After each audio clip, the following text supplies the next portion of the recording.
Hello, everybody. I'm Valora Washington, CEO of the CAYL Institute. That's Community Advocates for Young Learners. Happy New Year and welcome back to the CAYL Catalyst webinar series. Thank you for joining our first episode this year. The CAYL Catalyst webinar series brings you bold conversations around timely issues for your personal and professional development. Join us on the first Thursday of every month for 1 hour at 4 p.m. Eastern Time. Last year was tremendously dynamic for the CAYL Catalyst webinar series. We reached educators in all 50 states, and we've reached educators in 71 countries so far. And when we left you in December, we promised to provide you detailed information about the Good Jobs Challenge Child Care. And we want you to know that 3 documents about this are available on our website. This year, our theme is Reflect for Insight, Reset for Action. And to help us reflect and reset, the first 3 months of this year will bring us 3 influential policy change masters who have had measurable impacts on our field. We'll hear their stories, reflect on their successes, and think together about what we can do now to build on their legacies. In 2026, we're going to begin by headlining 3 dynamic and effective innovators. Today, you're going to hear from Linda Smith, more about her later, but she does serve as the Director of Policy at the Buffett Early Childhood Institute. On March 5th, Joan Lombardi is going to share insights from her tenure as the first Associate Commissioner for Child Care at the U.S. Department of Health and Human Services, as well as her role as a trusted advisor in philanthropies and agencies for over 50 years. She recently received 0 to 3's Lifetime Achievement Award. On April 2nd, we're going to feature Jerlene Daniel, past president, former executive director, and the current chair of the Black Caucus of NAEYC. She's a leading expert on young children, equity, and social justice with a distinguished career at the University of Pittsburgh. So we intend to have a phenomenal year of reflection, new insights, resetting, and taking action. And as you listen to our legacy leaders in these first 3 months, we want you to consider how you can apply their successful strategies to your own community for real impact. We hope that you will be informed, inspired, strengthened, and encouraged to do whatever is meaningful for you in your own setting. So let's begin. As we prepare to hear the inspiring voices, we want to encourage you to ask your questions and share your perspectives in the chat. If you have questions for our guest speaker today, please write them in the chat and we'll try our best to get to them. You can start now by telling us who you are and what's on your mind as we begin 2026. So share with us in the chat what's on your mind, and let's begin our journey together this year right now. And while you are writing, I'll make a few announcements. First of all, as you plan to join us all year, remember that our monthly webinars are free, recorded, and available on our website, so everyone can join our community regardless of location or schedule. And second, let us remind you about the after party we have after the webinar. At the end of the webinar, we invite you to click a link provided in the chat to join a live Q&A session with our speakers. Also, look for an email from us next week. After every webinar, we send you a list of resources as well as the webinar recording so that you can dig deeper into the things that we talk about. And finally, we invite you to stay connected with CAYL through our website, our social media channels, or watching our YouTube channel. So thank you so much for making these webinars a valuable part of your professional journey. And to help us continue to offer this series, please consider making a financial contribution, because every contribution, large or small, makes a big difference. So let's begin our series to reflect for insight and reset for action. I'm going to invite right now Linda Smith, if you will join me on the screen.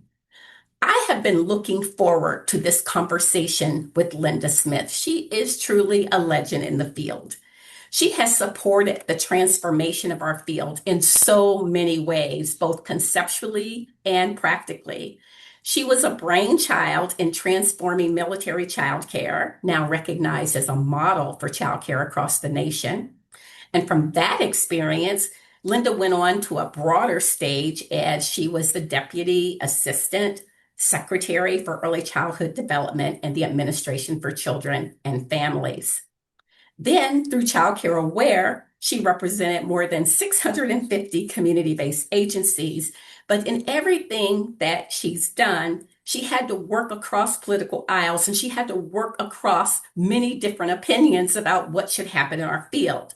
So, not surprisingly, she most recently served as director of the Bipartisan Policy Center's Early Childhood Development Center. Now, Linda is the director of policy at the Buffett Institute with a specific focus on military, rural, and tribal childcare, early childhood financing, and engaging the business community. Wow, this is an amazing career pathways. So many ways that she's contributed. Linda, you've had quite a journey since you began your career on the Northern Cheyenne Indian Reservation in your native state of Montana. Quite a career. It's been extraordinarily extensive and impactful. And I think our audience would really like an opportunity to hear you talk about and to reflect on your career, the accomplishments you've had, and just tell us your story and what we might learn from the journey that you've had. Welcome so much to the CAYL Catalyst. We're so glad you're here. Well, Laura, thank you so much for having me, and I'm honored to be here with you. I mean, you are a legend in this field as well, and all the work that you've done. And I'm honored to be on an agenda with Joan Lombardi and Jerlene. I mean, both of them are giants in our field, so it's a privilege to be here. When we first talked about this, you asked me a question and about putting my story in the context of the field's evolution. Mm-hmm. And I've thought about that for a long time. And I think one of the things that I come to think about more is that my journey sort of reflects the what's happened with women in the workforce over the last 50 years in this country. And I went back and I looked at the women's participation in the labor force back in the early 70s, and it was in the low 40%.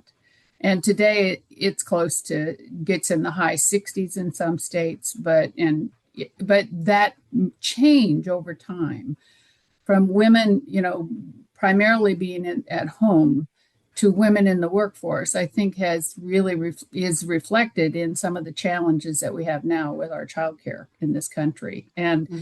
our childcare not keeping up with that sort of transformation of women in the workforce. The second thing I thought about before I get into the details of some of this was that I had amazing opportunities very young. And I'm not sure that all of our listeners have had those same opportunities. When I was hired, as you said, by the tribe, in the Northern Cheyenne tribe, to set up a daycare program, they needed one, so forth. I was pretty much fresh out of college and really, didn't have all that much experience, was given the opportunity to actually set up a program. And then finally a second one, which, today I look back on that and how much I learned from that experience of all that goes into the mechanics of starting a program, managing a program with a workforce that came to work with very little in terms of background. Mm-hmm. And I think the last thing I would say is that I think what I have had the opportunity is to see the field from many different angles. You mentioned my work at the military with the tribes, I spent a couple of years on Capitol Hill in the Senate, ran Child Care Aware of America. So I've seen the problem from a number of different angles, which I think has always benefited me. But I will tell you that every time I think about a policy around childcare, early childhood, I try to remind myself to sit back in the seat of being in a program, managing a program, and trying to think about, now, how would this impact me if I were still back in that chair? And I think we don't do enough of that in terms of what is the ultimate consequence of what we are proposing, planning, etc. So that said, the journey was, much like many other people. I started volunteering in one of the first Head Start programs on a reservation in my home reservation or town, which was on the Flathead Reservation, and it changed my life. I mean, I went back to school and changed my major because what I saw happening in that program in its very early days was just absolutely, life changing, and it did. And so I think, like a lot of other people in this country, have had some affiliation and sort of, experience with Head Start that has changed the way they see this particular issue. Left the reservation, went to Arizona, where I started working for the Air Force.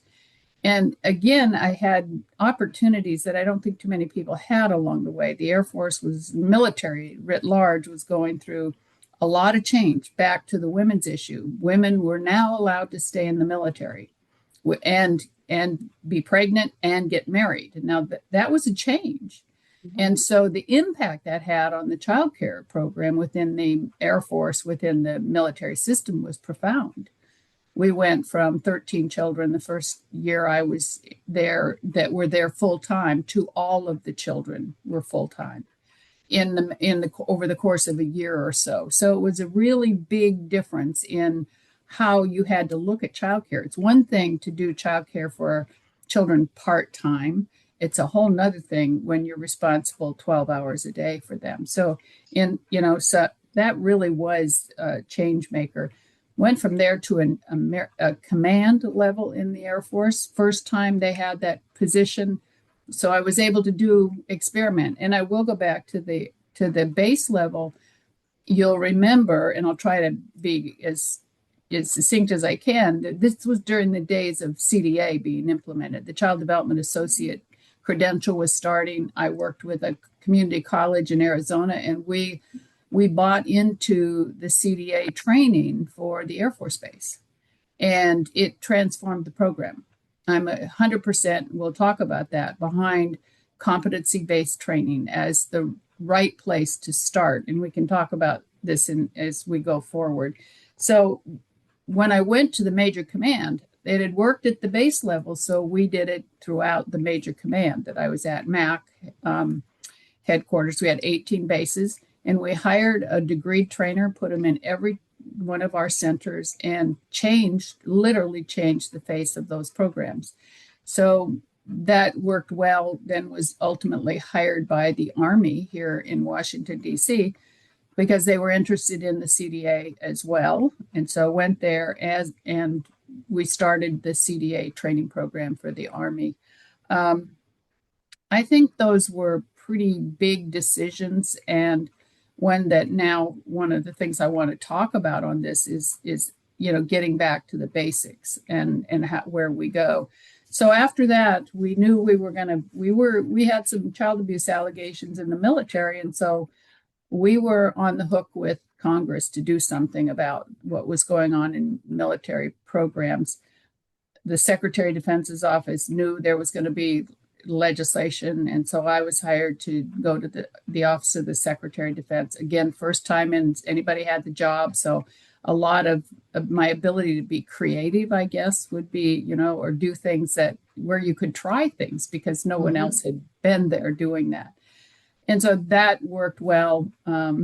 And we literally changed the military to what it is today and what it's seen as and I would never take credit alone for that. I think there was leadership in each of the services, and the teamwork that went on to make that happen was, phenomenal. So we changed that, and then I got a call from Senator Kennedy's office at the time, who had been a major backer of the Military Child Care Act, wanted to see if we could do something similar for the country. So I went to the Hill for a couple of years, and then from there to Child Care Aware of America, and the rest you've talked about. Um, I do think that there were lessons along the way that I feel like the country can still learn from. And those, and especially the lessons from the military system, which I think too many people discount those lessons. So some of those were, and I think it's still a problem today. We took a comprehensive approach to that, to do what we did. It wasn't just fix the workforce and everything will be fine, or redo the standards and everything will be fine. We tackled every bit of it, and it wasn't easy. But I think we have tried too many times in this country to fix just one piece of the system, and it just won't work that way. We've got to stand back and look at how do we fix this in a comprehensive way. Um, so we began with the workforce, and the workforce, we had 20, I think it was at the time, 22,000 people working for the military system. And we knew we were not going to fire those people. Most of them were military spouses, and under no circumstances could we get away with just letting people go and hiring new people. So we had to figure out, how do you take a workforce that has essentially very little, in terms of training and experience, and do something. And that's when we again decided to go with the CDA. The process was, okay, let's put people at the entry, all the people at the entry level had to take the CDA training, get to a competency level within 2 years. And we put our degreed people in the top. We put them in the management, we put them in the trainers, and we put them in the lead teachers, so that we had what I call a top-down, bottom-up approach to the workforce.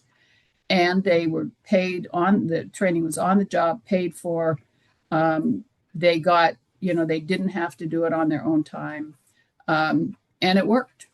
I don't think, say this quite often, I don't recall that we fired anybody. There may have been somebody fired along the way because they didn't do it. But why wouldn't you do it? You're being paid to do it. You get a raise if you do it, and it's on the job. I mean, so essentially, I credit that as much as anything for the transformation of the military system. I know that there are a lot of people who say things about the military. Oh, it was easy. You had all that money, top down. You could just tell everybody what to do. Well, it isn't. It wasn't that easy. And I would say we didn't have a lot of money at that time. We were in the biggest drawdown of the Defense Department in the history since World War II, because the wall had come down. And so they were cutting military left and right. So to suggest that it was easy to suggest that we pay childcare workers more when you were laying off a fireman on the flight line was pretty tough. I think the other thing, and then I'll try to wrap it up here, that was important about the military experience, and I say it frequently now, is that when we started this, Congress asked some fundamental questions of us. How much do you have? How much childcare do you have? How much do you need? What's it going to cost to get, what we need? And what's the plan to do it? And I don't think yet we've answered those questions for Congress. And I think that this is something that is a very serious shortcoming right now. How much do we need? And I think that that's one of the things that the work I've been doing lately is focused on that, what is the need? And then what's it going to cost to fix it?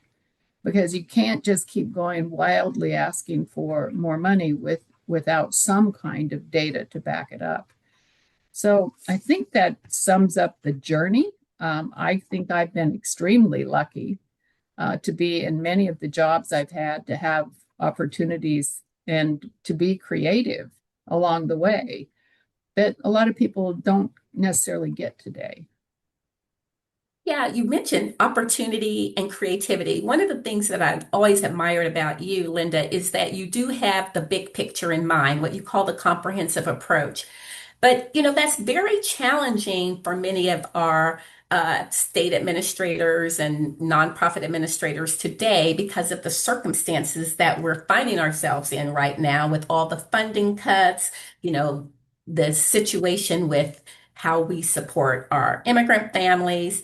And the field has had some major disappointments over the past few years that in some ways have been narrowing the focus rather than having people think about the big picture, right? And we saw Right. even yesterday, was the end of the comment period on some federal legislation, which again was narrowing down some of the opportunity. So we've had the disappointments that came with COVID. We had the whole inability to have the Build Back Better legislation for childcare. There's so many funding concerns, cuts in childcare, staffing, program stability, all of these concerns. So just as we reflect for insight and we want to reset for action, I've heard you emphasize the need for us as a field to get back to that big picture and also to get back to basics. Tell me a little bit about what you mean by that. Well, I mean, several things actually, Valora. And I think number one, I think what we have not done a very good job of in our field is really examining, okay, what did we learn from COVID? And how have we used that to help, further the field? What didn't we learn from Build Back Better and the failure there? And I think that we're not very, introspective at times. And I think we need to give a lot more thought to sort of why are things not, going the way they should. I would argue that state child care administrators do have the big picture, but they're in very tough spots, because they do.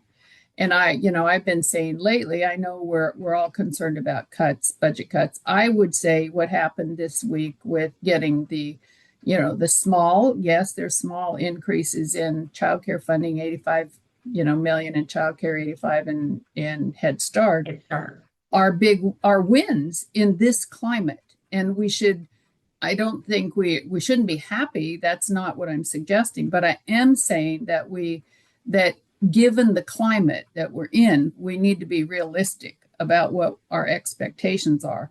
And that, in some ways, the fact that we didn't get cuts when so many programs are taking big cuts is a win. And do we see it like that? I want to go back and actually, say a couple of things about Build Back Better. And I've said them, and so some have already heard me say this. But I do think that what we need to learn from Build Back Better was what didn't work. And I know it's easy to point a finger at one senator or one somebody somewhere. But I think that what we did not do was didn't build a big enough tent to get Build Back Better through.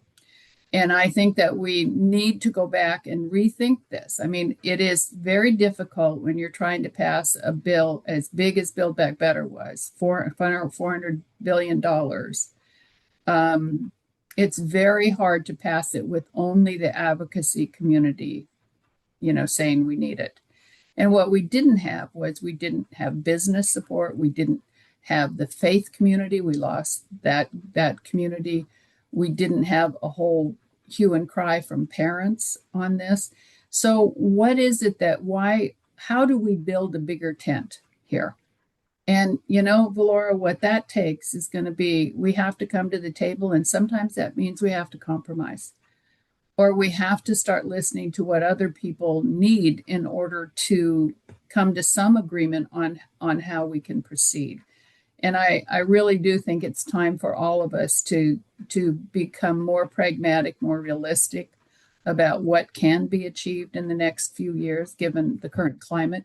And I don't know if that answers your question that much, but I do think going back to looking at how we build our case.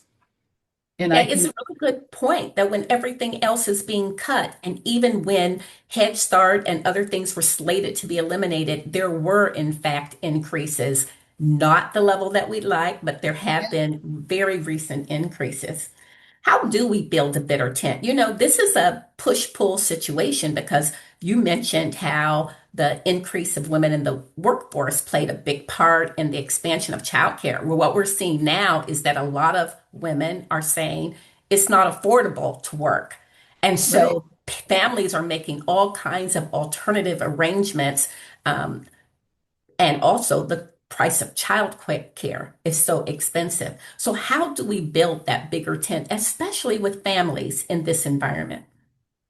Well, I think that one of the things that we need to do, first of all, recognizing what you just said and what we are seeing across the country in almost every state is a declining birth rate. And if that doesn't get the attention of the business community and others in the economic sphere, economic development, I mean, where are they going to go for workforce if we're number one, not replacing our population, but women are, to your point, staying home because they simply can't afford childcare.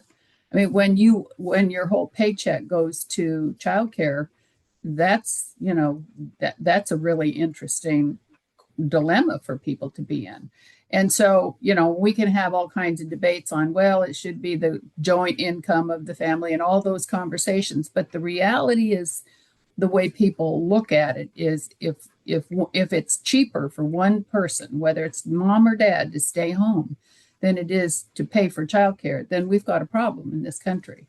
And I don't think that we've actually capitalized on, if you will, or sold more of the economic, the labor, the business, the realities that businesses are facing when we sell childcare.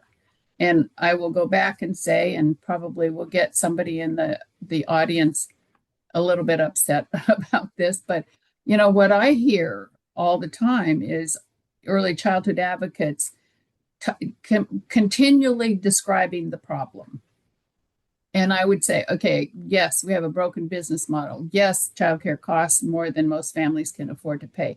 Yes, the workforce is poorly paid. But what do we want people to do about it? Because we aren't putting solutions on the table as much as we keep talking about the problem. And people in this country understand the problem. Trust me, they do. Mhm. And they also understand the neuroscience. I mean, that's a given. So rather than default when we're talking to people back to here's the problem, here's the science, let's start talking about what are the solutions. And that's where I think we haven't done enough of that.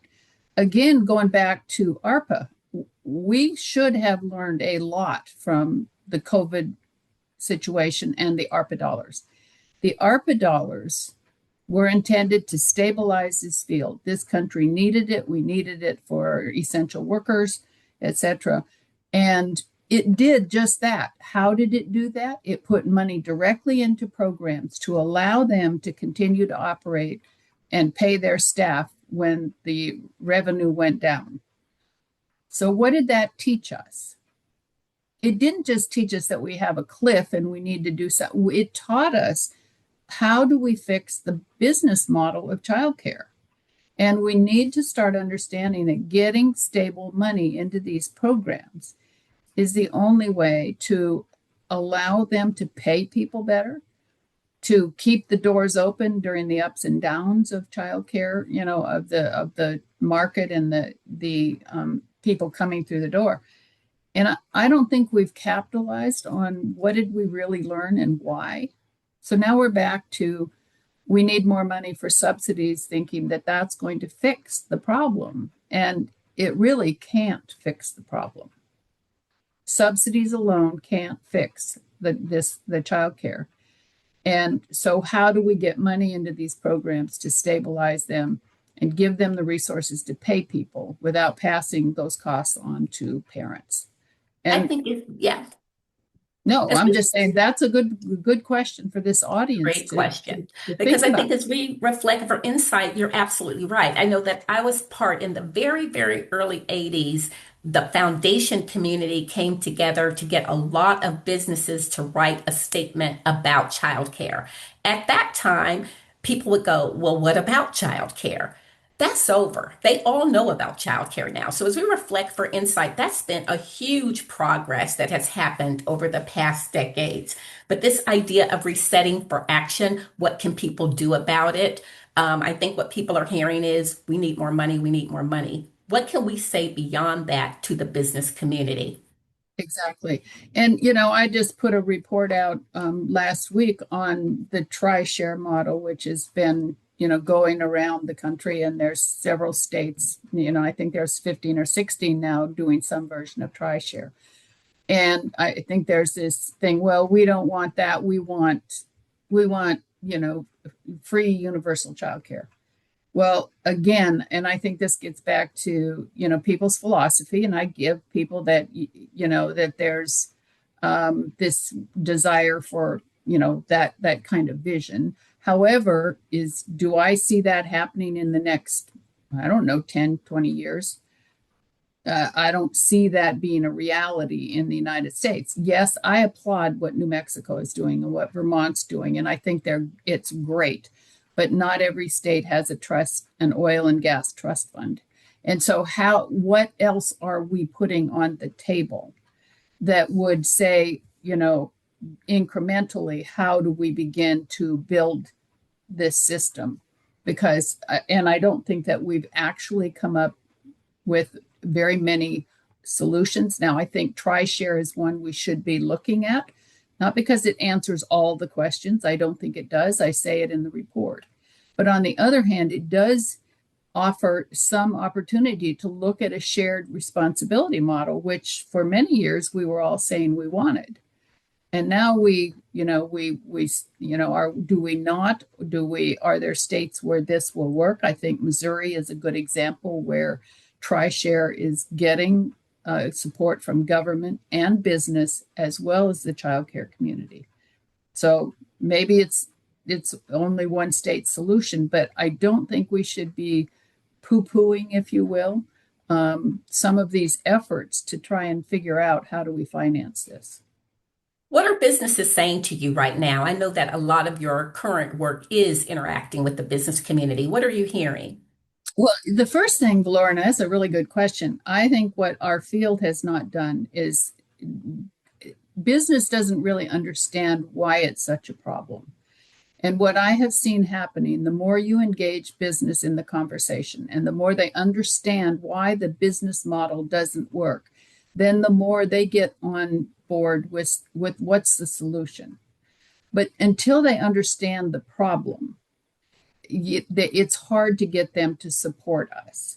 And, in some of the work we've done in quite a few states, I think we have 16 states that we're working on a project with the U.S. Chamber Foundation and my old group at Bipartisan Policy Center is trying to bring business advocacy and government together to figure out solutions.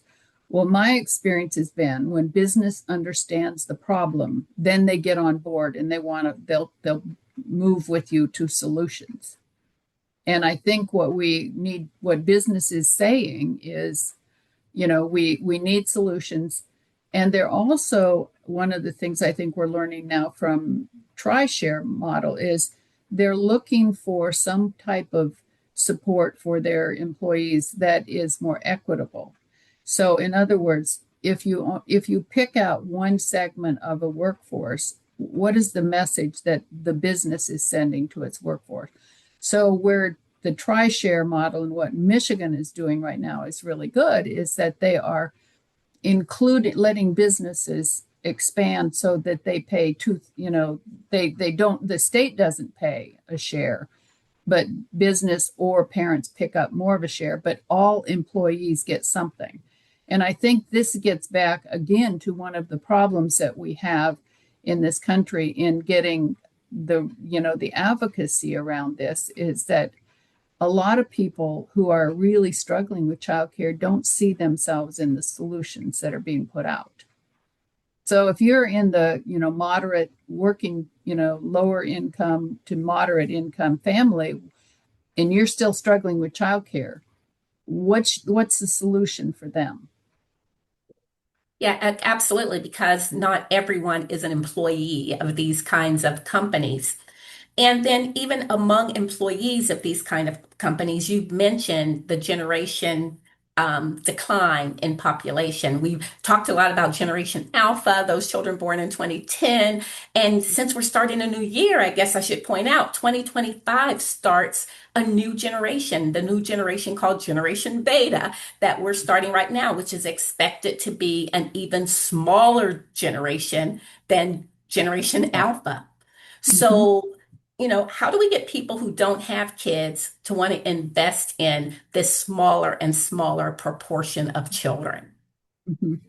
Well, and I think this gets back, I'll go back to my experience with the military and why we were pretty, I think we were successful there. Is what we haven't done is help the whole workforce understand that they pay a price when somebody can't. For example, I don't show up for work tomorrow because my childcare failed me. In the military system, the enlisted guy working down on the flight line understood that he was going to work twice as hard if his buddy didn't show up for work because he didn't have childcare. They for some reason that clicked within the community. And I don't think we've actually done, or I think we need to do more, let me just say that, in helping the workforce understand why it matters to all of us. It matters to all of us because children need, I mean, we have a need for quality and for children to get what they need in these programs. But beyond that, what does the impact then mean to the rest of the workforce? And who's picking up the slack if we don't have it? And this is also, one of the issues for business, and I think very recently businesses have finally begun to understand that they're not getting workers because of this. I think that's very recent that they understand that. Well, that brings up another question about, the availability of our workforce. And that is, I like to hear what you're thinking of what's on everybody's mind right now. And it's the whole issue of immigration, how immigrant children are being treated, children's access to programs that do exist, and their family feeling safe enough to send them to these programs. Is your work offering us any reflections that we might have on this immigration issue? We haven't dug into the immigration issue that much. We watch it pretty carefully. But what I will tell you, and I think there's been some recent research coming out about the workforce itself and our workforce and the percentage of the workforce that we have that's from the immigrant community. And I think it was Chris Herbst's work down at Arizona State that I would direct people to, and he published something not too long ago where if we don't have that, we're already in challenging times recruiting people to work in childcare. We have vacant spaces in childcare programs because we don't have workers. So to suggest that we can afford to lose the immigrant population that we have is, we need to be very careful about that and thinking through how do we work with that.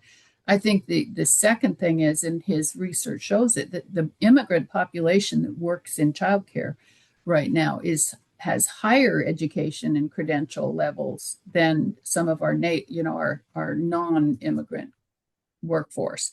So there's a reason that we should be thinking about it and investing in them.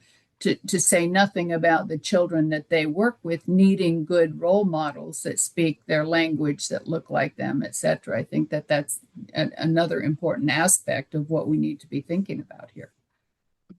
Yeah, there's a lot of things we can do. For example, our work with the Good Jobs Challenge showed a lot that can happen to recruit lots of people, but also people from different language groups and different populations. We found that there was a lot of interest when we use new strategies to really recruit people. One of the challenges in our recruitment and retention is something that you have spent a lot of your career thinking about, and that's the whole issue of compensation. And compensation seems to be something that year after year, decade after decade, we can't seem to crack that compensation struggle. Talk to us about how you reflect on the compensation issue and what insights would you offer us in terms of what we might focus on next to deal with compensation issues? Well, that's a really good question, and probably one that the audience may have some heartburn over what I'm about to say. But I've been saying this for probably about 25 years since I got out of the military and started to understand, what was going on in the civilian community with childcare. Until we figure out how to get money into the pockets of the workforce, it's futile. The whole conversation is futile. Because what we have people who work in for-profit, not-for-profit, faith-based, home-based schools. And the problem is, and I think I respect the idea, and I think, yes, we need to give these people bonuses, etc. But as I say all the time, you can't buy a house on it with a bonus. You have to have stable income for credit, for all these things. We need to figure out, how do we get money into their pockets, into their paychecks, not through for now we use bonuses because it's what we have. But what we really need to be thinking about is, how do we get money now? Go back to ARPA and the COVID experience. How do we get money into programs that allow them to pay their workers better without charging the parents more? And I think that I can't stand to have another compensation, conversation until we answer some of those questions. Because we can keep talking about the pay, but we need to figure this out. And I think this is through contracts to programs that give them a certain amount of guaranteed money that they can then pay their workers better. And that is a hurdle that we have yet to deal with. Now, the conservative side of the aisle would tell you that they don't want government interfering in private business. And my answer to that is, we need to figure out the messages that we need to give on this, because we do it all the time in other industries. We do it in the farming community. We make sure that we don't lose our farms and our food source. We do it in defense. We need to, to keep the defense industry stable and viable. So how do we do that? Contracts with whom? Well, contracts with the childcare providers. Contracts. Are this paid for by federal and state government? Who would pay these contracts? I think it has to be public funding. Mm-hmm. I mean, I don't see another source, but we have not collectively got behind, okay, so what would that cost us to do that? And what do we need to make that happen, as opposed to, we need more money for pay, compensation. I get it, people. And you know something? The country does too. The country knows that these people aren't well paid. We've made that case. But now we have to make the case for how we get money into these programs to stabilize the funding and not pass it on to the parents. And I think that is about as simple as I can say it. That, by the way, was the military model. What we did in the military was give the programs money to pay staff without passing it on to the parents. So some of that was in the form of general GS employees, federal employees. Some of it was other reimbursements for their staff. But we said, here's your amount of money.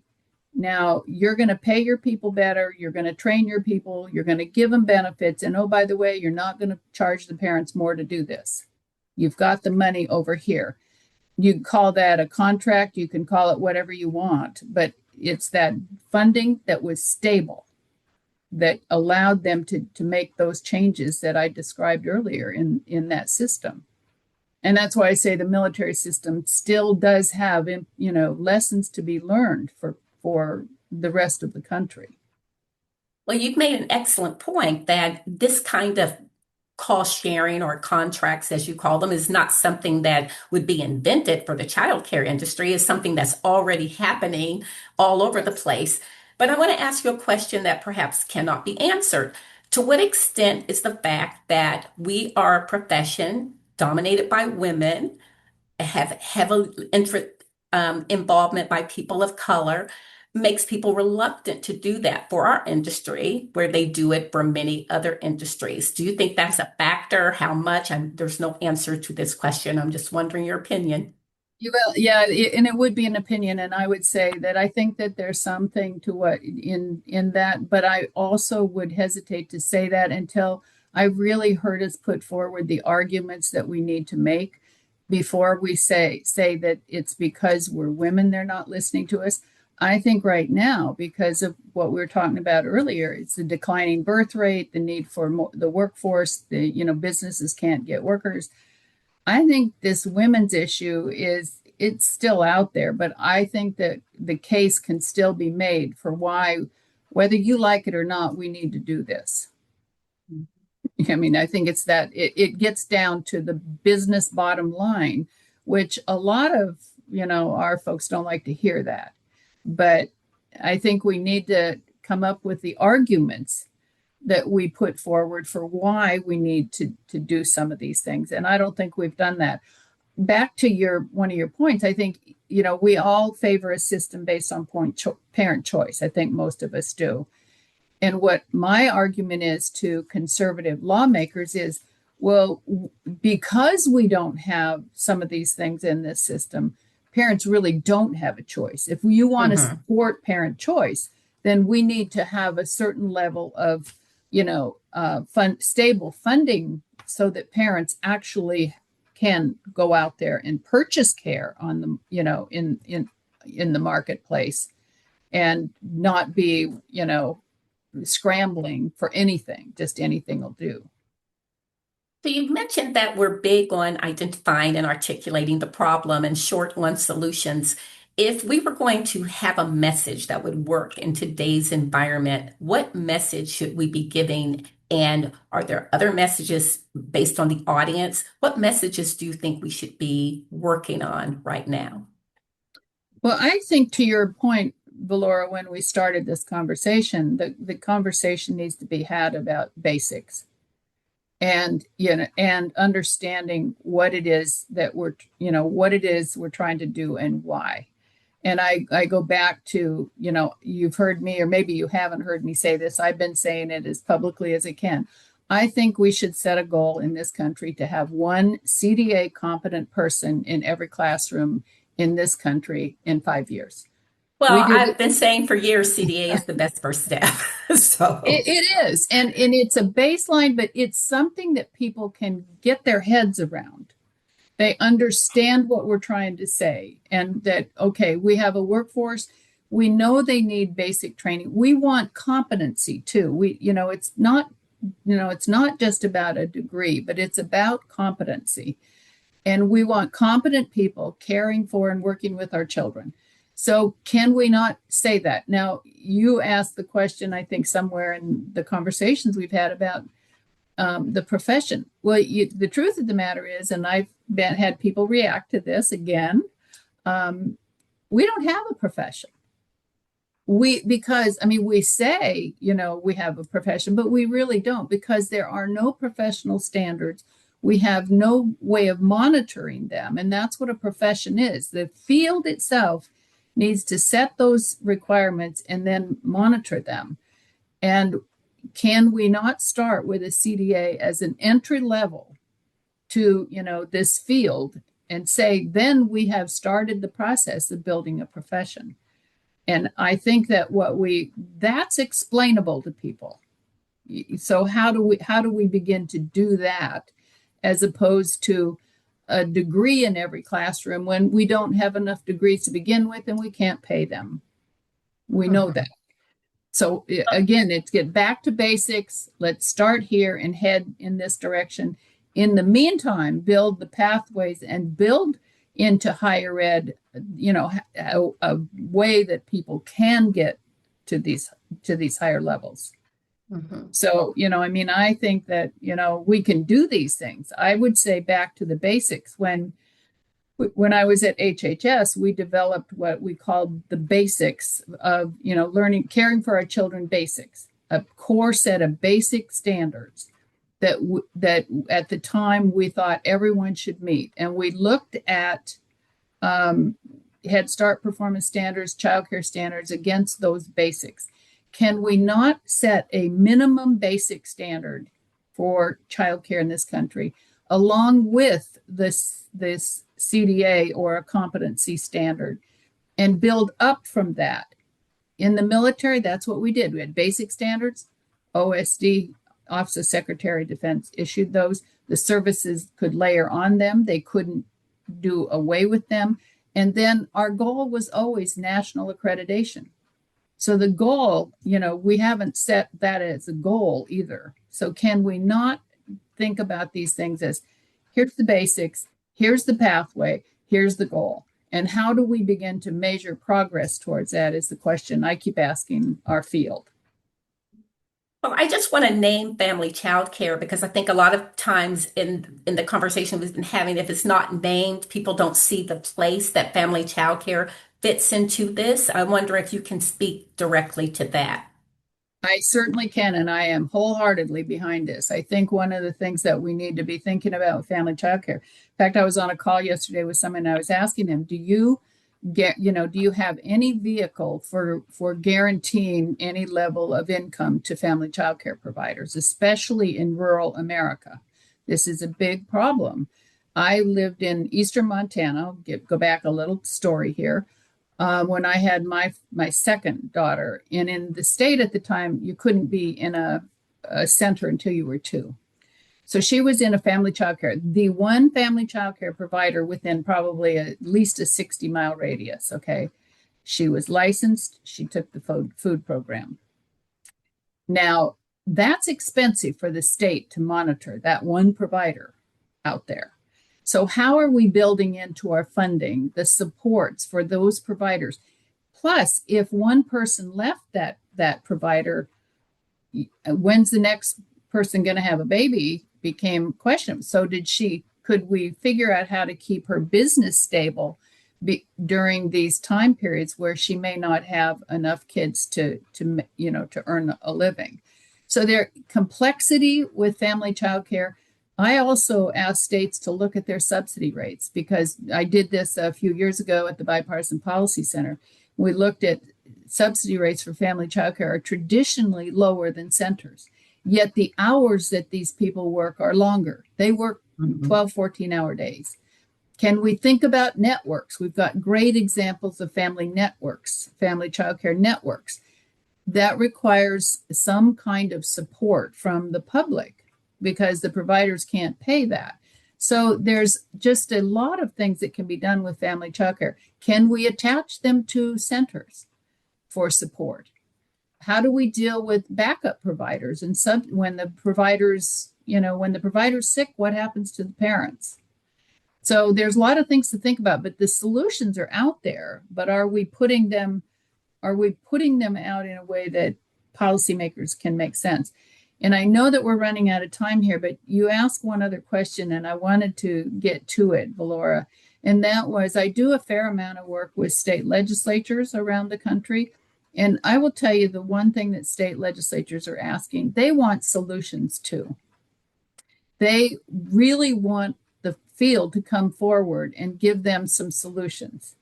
And that can't be all or nothing because these people are trying to balance tax cuts and everything else, revenue, etc. But what are we offering to state legislators that is something other than deregulate? Because their first instinct was, well, childcare costs too much and we don't have enough of it. If I deregulate this program, then I will, there'll be more of it and it'll be cheaper. And we all know that's not going to work. But what else have we told them, given them in terms of ideas? Final comment on state legislatures, they say to me, give it to me simply, tell me what you want. And we need for the community to agree.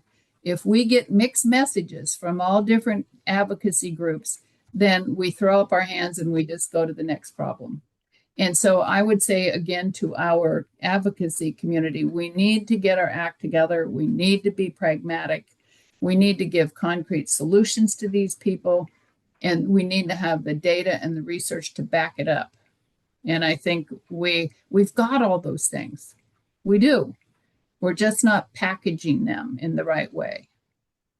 Yeah, Linda, as we come to a close, I want to remind people that they will receive next week an email with information, a lot of your articles. They can dig deeper into it, a lot of the things we've talked about today. So I want to ask a big question that we only have a minute for an answer, and that is, we've named family child care. I also want to name public education because and our relationship with public education and how what are the direction you see that we might go in to have stronger relationships and appropriate relationships with public education. I think there's some really interesting things going on within the public schools these days, and I've been in places. I know there was talked to a superintendent in Tennessee not too long ago, who's actually. I think what the school we need to work with schools first of all to get high school students. Can we not work to get a pipeline of high school students who are taking CDA, training and getting towards a credential so that when they get out of high school, they qualify for jobs and they have some level of competency. And there are schools that are now starting to build this into what used to be the home ec, programs. But that's one thing that schools can play a part in. And then sometimes that leads to other things like labs, labs in schools that can help give students real time experience. The other thing is that superintendents in school districts that I've talked to, they're struggling to keep teachers, and they need childcare for those teachers because they're the teaching population young and they're having babies. They can't find childcare. The schools are losing them. So back to your question, what is it that we want from the schools that we and how do we meet their needs, go to the table, figure out what they need, how can we work together to meet their needs, and they help us meet our needs for workforce. I think this is a Mhm. give and take. Yeah, I also mentioned that with declining population, there are sometimes in elementary schools, they have excess buildings and infrastructure that we might Absolutely. think about as well. Linda, Yeah. you have so much wisdom, so much experience. I want to invite everyone to join us in our after party. There's so many questions in the chat that we didn't have a chance to get to or to get to more thoroughly. If you want to interact with Linda and ask her some questions, please join us at the after party. There's a click in the chat that you can join, and Linda will be there to answer any of your questions. So please join us at the after party right now. And also, we want to make sure that you join us for an upcoming episode of the CAYL Catalyst webinar series. Next month, we're going to have a fabulous conversation with Joan Lombardi, and following that with Jerlene Daniel. We hope to see you there. Thank you so much for joining us. I'll see you at the after party. Good night.